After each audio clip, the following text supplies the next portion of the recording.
Lady Helen Clyde was surrounded by the trappings of death. Crime scene exhibits lay upon tables, photographs of corpses hung on the walls, grisly specimens sat in glass-fronted cupboards, among them one particularly gruesome memento consisting of a tuft of hair with part of the victim's scalp still attached. Yet, despite the macabre nature of the environment, Lady Helen's thoughts kept drifting to food. As a form of distraction, she consulted the copy of a police report that lay on the work-table before her. "It all matches up, Simon." She switched off her microscope. "B negative, AB positive, O positive. Won't the Met be happy about that?" Was her companion's only response. Monosyllables were typical of him when he was involved in work, but his reply was rather aggravating at the moment, since it was after 4 o'clock, and for the last quarter hour Lady Helen's body had been longing for tea. Oblivious of this, Simon Allcourt-St began uncapping a collection of bottles that sat in a row before him. These contained minute fibres, which he would analyse, staking his growing reputation as a forensic scientist upon his ability to weave a set of facts out of infinitesimal, blood-soaked threads. Recognising the preliminary stages of a fabric analysis, Lady Helen sighed and walked to the laboratory window. On the top floor of St. James's House, it was open to the late June afternoon, and it overlooked a pleasant brick-walled garden. There a vivid tangle of flowers made a pattern of undisciplined colour. Walkways and lawn had become overgrown. "You ought to hire someone to see to the garden," Lady Helen said. She knew very well that it hadn't been properly tended in the last 3 years. "Yes." St. James took out a pair of tweezers and a box of slides. Somewhere below them in the house, a door opened and shut. "At last," Lady Helen thought, and allowed herself to imagine Joseph Cotter mounting the stairs from the basement kitchen, in his hands a tray covered by fresh scones, clotted cream, strawberry tarts, and tea.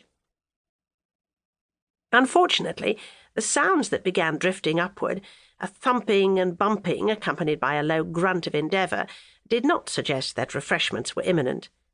Lady Helen sidestepped one of St. James's computers and peered into the panelled hall. "What's going on?" St. James asked, as a sharp thwack resounded through the house, metal against wood, a noise boding ill for the stairway banisters. He got down awkwardly from his stool, his braced left leg landing unceremoniously on the floor with an ugly thud. "It's Cotter. He's struggling with a trunk and some sort of package. Shall I help you, Cotter? What are you bringing up?"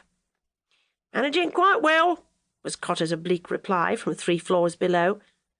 "But what on earth—" Next to her, Lady Helen felt St. James move sharply away from the door.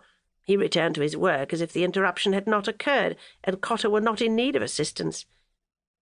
And then she was given the explanation.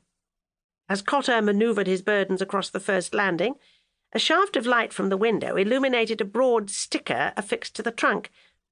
Even from the top floor, Lady Helen could read the black print across it, D. Cotter, USA. Deborah was returning, and quite soon by the look of it. Yet as if this all were not occurring, St. James devoted himself to his fibres and slides. He bent over a microscope, adjusting its focus. Lady Helen descended the stairs. Cotter waved her off. "I can manage," he said. "Don't trouble yourself." "I want the trouble, as much as you do." Cotter smiled at her reply, for his labours were born of a father's love for his returning child, and Lady Helen knew it. He handed over the broad, flat package which he had been attempting to carry under his arm. His hold on the trunk he would not relinquish. "Deborah's coming home?" Lady Helen kept her voice low. Cotter did likewise. "She is, tonight." Simon never said a word. Cotter readjusted his grip on the trunk. "Not likely to, is he?" he responded grimly.